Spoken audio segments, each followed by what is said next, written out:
Major disappointment at the box office this weekend. Steven Spielberg's highly anticipated West Side Story has come up short. Yep, the movie only brought in $10.5 million, but here's the kicker. It cost $100 million to make.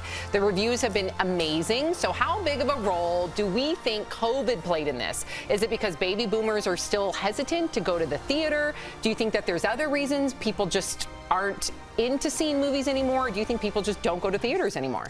Well, I can tell you, I've always said it's been about 15 years since I went to see a movie in the movie theater. This year, I have seen 3 movies in the theater, and the big part of the reason why is because no one's there.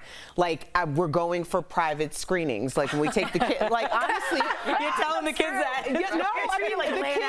Auntie Erica rented out the theater. That's what's happening. Like, you know, the kids want to see these movies, and I'm like, oh, okay, and then they bring you everything, and we're the only 4 that are in the theater. I think another thing is the kind of the talk online from Gen Z, where a lot of people who are saying this is not the story that's reflective of the story of my life, or the story that we have so many new stories to tell, especially people from Puerto Rico. Like, I've read this a lot, where it's like, we're sick of the sad story. Right. Let's tell something more inspirational that reflects us. I have to say, if you don't know West Side Story, first off, it's based on Romeo and Juliet. So without spoiler, it's really sad, okay? And one thing is that it's really sad and tragic, and I'm not sure people are in the mood at Christmas time, Hanukkah, to go see this kind of musical sadness, you know? And I'm a musical theater kid, like I'm a nerd.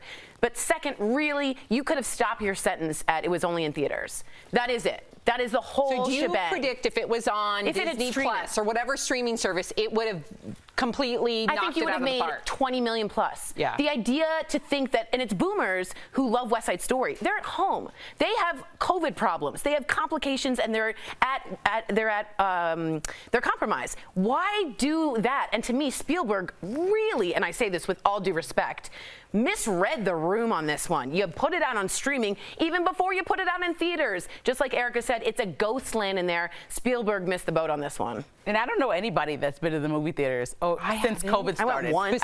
Besides you telling me, like, I literally don't. And if it's aimed at boomers who watched the first West Side Story, I know for sure that everybody that I know that's a boomer is not going to the movie theaters. And maybe that's just my circle. Yeah. But I'm not going to step foot in a movie theater. So I don't know. And also in Christmas, around this time of year, you try to channel as much as you can to just see positivity. Yes. And to watch something like this around this time of year is just not the time or the place. They could have done it like June. Yeah. Released it at a different time. Yeah, I think right now, not only because of the holidays and everything that 2021 has represented for so many families, we just can't handle tragedy. I can't, Erica. You and I triage, honey. No, you can't do it. No, I can hardly handle the actions. Like, if it's not like it needs to be a pleasant film. Fuzzy, I don't want it. That's the only thing that we can control at this point, like what we're consuming in that way. It's kind of like watching movies that talk about COVID or people wearing masks. You don't want it. It's just annoying. I don't want to see it. I'm living it. It's just like too much. Let's do something else. Of the Jennifer Aniston morning show, and I'm not going to give away any spoilers, but it became too triggering for me. Yeah, that's right. That makes sense. All right.